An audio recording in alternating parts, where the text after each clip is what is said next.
Hello, my name is Patience Lambert, and I would like to tell you about a most important man, Daniel Nimham.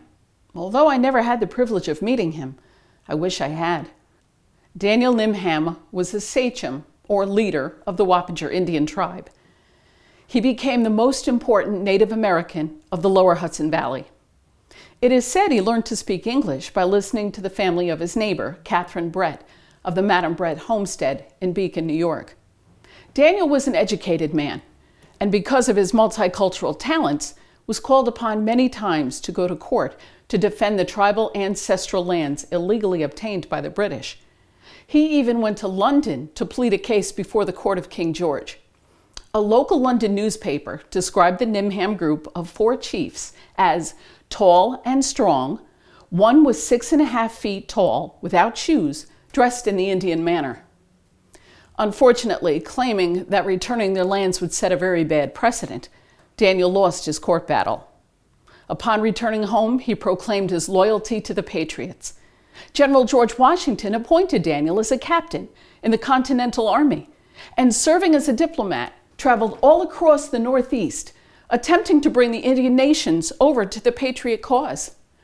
He later served with the Stockbridge Militia Company,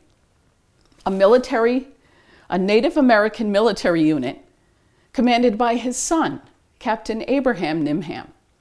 You see, Daniel reasoned that if they fought in the Revolution and they formed a new American government, that this government would return their tribal lands.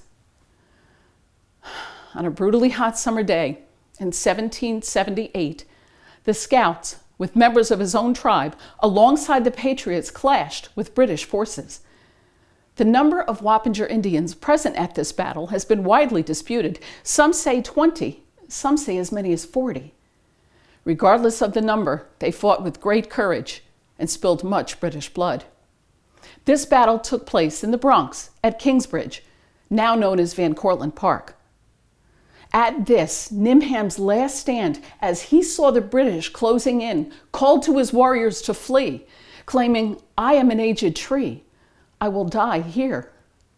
More prophetic words were never spoken.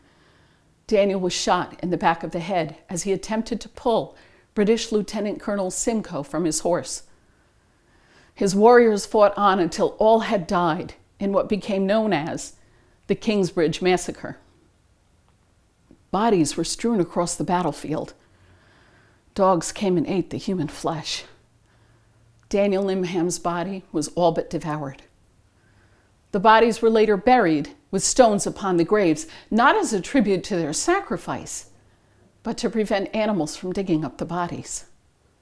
Some of this battle took place at Tibbetts Brook. The name was later changed to Indian Bridge, as it is still known today. So if you should travel through the fields or the woods at Cortlandt Park, where the final battle of Daniel Nimham, the last Sachem of the Wappinger Indians, last stood, you may just see his spirit or hear the war cries of his fallen comrades. Yes, Daniel Nimham was both a diplomat and a warrior, and someone we should never forget.